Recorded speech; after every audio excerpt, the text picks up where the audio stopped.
Hello everybody, Daniel here, back for the 10th installment of this LP, and I'm going to skip out all of the unnecessary battles in this location because this place originally was going to be 22 minutes, you know, with all the editing magic and whatnot, and I thought that's far too long for most people's attention spans, including my own.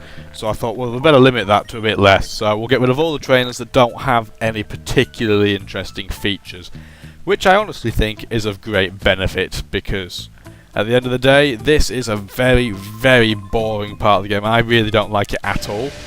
And it's been well documented that I don't like long series of grinds, and this is exactly what that is. And it continues for a long, long time. So you can see all these trains are being skipped out because, well, they're not really of any note. Like I said, I'll show the ones that are. In here, there's another train and there's an item box there, but let's go and check what that is. Oh no, we can't. There's a big chair in the way. There's no hope we can traverse a chair. Jesus Christ. So we better go and battle this dude first. Woof! And there we go. Let's go and have a look what's in the item box. Just blatantly standing out in the middle of nowhere. 5 great balls. Well worth the find there. And there's nothing in this nook and cranny in the corner. So let's go and continue this very, very, very easy labyrinth that any 3-year-old child would be able to manage. Although not according to the PEGI system, you have to be 7 to play the game. Yeah, because it's a really, really scary game. Not. Anyway, we're now upstairs onto the next floor, and there's more grind. Hooray! More skipping. Boo!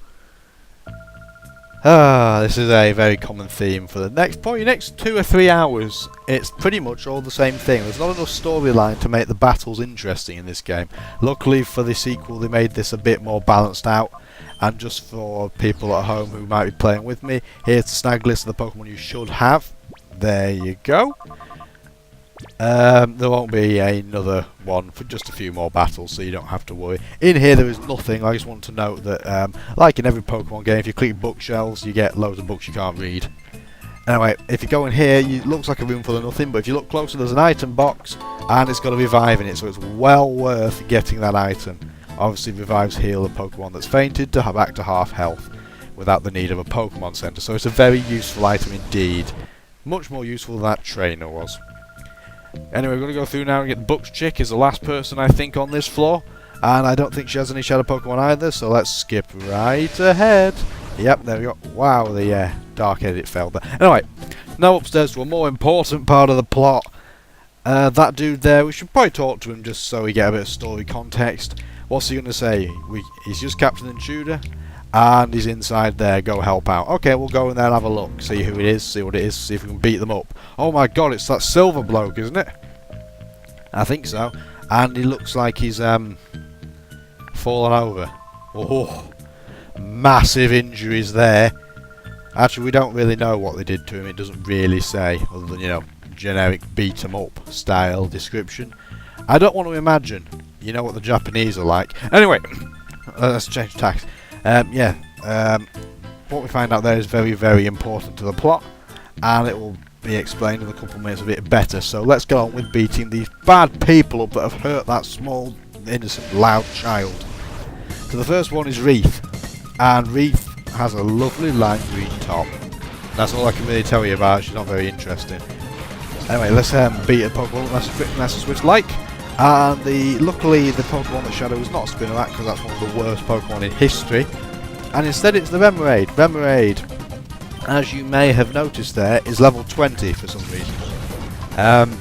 That in itself is a reason not to use this Pokemon if you're playing Pokemon Colosseum. But if you have a bit of patience, it does evolve into Octillery, which is a pretty good Pokemon, but the problem is it's very, very slow. So I probably wouldn't recommend it. In this game, Thunder Wave isn't a TM either. So that's not very useful, because obviously Octillery can learn Thunder Wave somehow using its octopus powers, but given it can't learn Thunder Wave, it's not very useful for catching shadow Pokemon. I would not recommend it therefore, and will probably give it a 2 out of 5.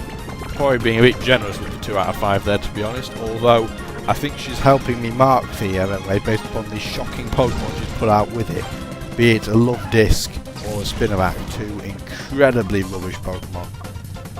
And I'm fanning about through choices there apparently. Anyway, I choose to win the Umbreon out, which was the right decision, so well done me from the past.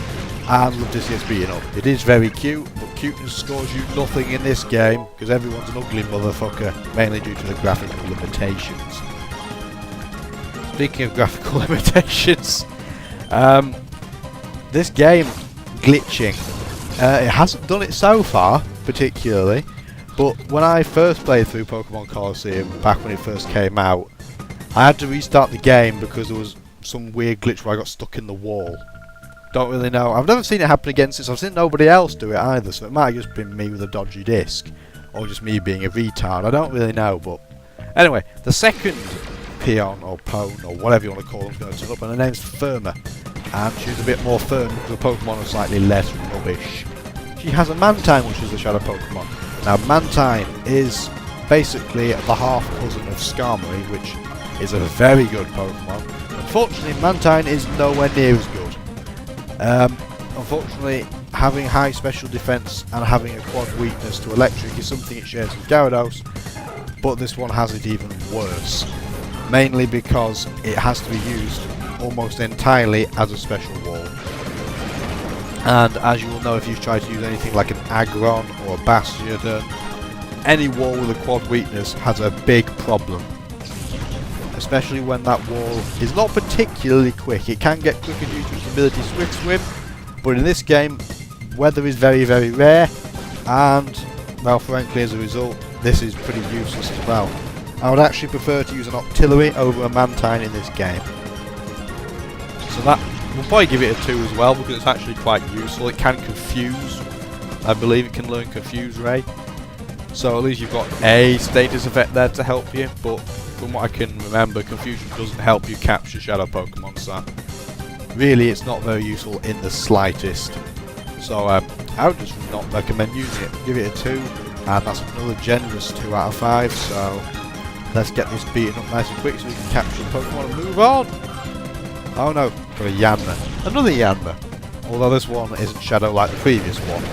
And like I've just I've said Luvdisc and Mantine and Spinarak are rubbish, and 2 of those 3 have scored KOs in this battle, or in these couple of battles. So yeah, I feel a bit silly around about now. I suppose while I'm trying to capture this Mantine very, very slowly and very, very ineffectively, I want to ask you a question, because asking a question has become the common theme, it seems, of this LP. I want to ask, sorry, I was being distracted by the video there. I want to ask about whether you believe Yanma was good enough by itself, or whether it genuinely needed an evolution. I personally think it definitely needed an evolution in the form of Yanmega, but we'll put it this way, I think for cool points Yanma looks a lot better, but that's just me, and frankly with how rare Yanma has been in almost every single game it's been in, having an evolution of it was yeah, pretty unnecessary for most people who do in LPs. I'd say for competitive play, you know, it obviously brings a lot to the table, but in LPs, Yanmega is pretty much never used. Obviously it can't be used in this game because it doesn't exist. But in more recent games, I've never seen Yanmega used. So, there we go. Ultra Super Fire Dash, they're running away because we beat them up. Although not really, we only beat their Pokemon up. Pokemon logic. Cutscene will be in a minute. Hooray! Yes, we saved him. Do we know Duke King is that stroppy muscular bloke, right? Yeah. Yes, you are a fool, you fool. Crazy fool! How could they do something so downright dirty? That's why we're here.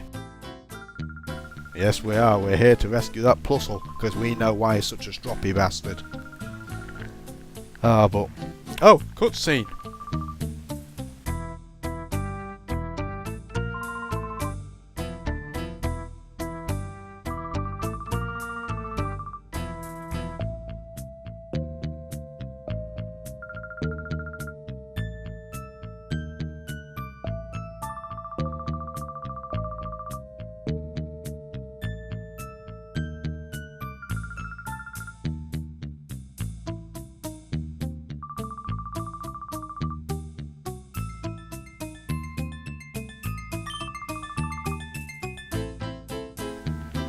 Those TVs are pretty cool, huh?